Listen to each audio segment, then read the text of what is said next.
Welcome to waves media. ప్రముఖ కర్ణాటక వాగ్గేయకారుడు శ్రీ శేషదాసుల 140వ ఆరాధన ఉత్సవాలు ఆదిశిలా క్షేత్రం మల్దకల్లో 3 రోజుల పాటు ఘనంగా నిర్వహించారు. శ్రీ శేషదాసుల వంశస్థులైన శేషగిరిరావు, ధీరేంద్రదాస్, రాఘవేంద్రదాస్, విష్ణు, శశాంక్ ఆధ్వర్యంలో ఆరాధన ఉత్సవాలు ఘనంగా ముగిశాయి. మంగళవారం శ్రీ సత్యనారాయణ పూజ, అభిషేకాలు నిర్వహించారు. అనంతరం సంగీత కాకండికి అదోని వసంతాచారి అధ్యాపకులు జయరామాచార్య ఆధ్వర్యంలో పురాణ ప్రవచనాలు వినిపించారు. శేషదాసుల వారి మహిమ గురించి భక్తులకు వివరించడం జరిగింది. ఈ సందర్భంగా ధీరేంద్రదాస్ మాట్లాడుతూ, ఉత్సవాలు విజయవంతంగా ముగియటానికి భక్తుల సహకారం, దేవాలయ నిర్వాహకుల సహకారం ఎంతో ఉందని తెలిపారు.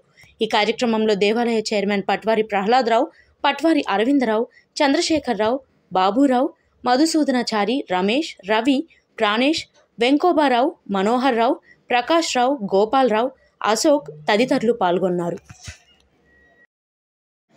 బ్రహ్మాండ పురాణంలో మల్దకల్లో కూడా శేషదాసుల వారి ఆరాధన మహోత్సవం 3 రోజులు పూర్వారాధనము, మధ్యారాధనము, ఉత్తరారాధనము ప్రజల సహకారంతో అన్ని అండదండలతో ఘనంగా శేషదాసుల వారి కార్యక్రమం నిర్విఘ్నంగా జరిగినందుకు ప్రజలకు కృతజ్ఞత తెలుపుతున్నాను.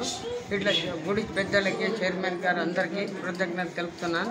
వాళ్ళ సహకారంతో అన్ని దిగ్విజయంగా చేసినామని కోరుతున్నాను.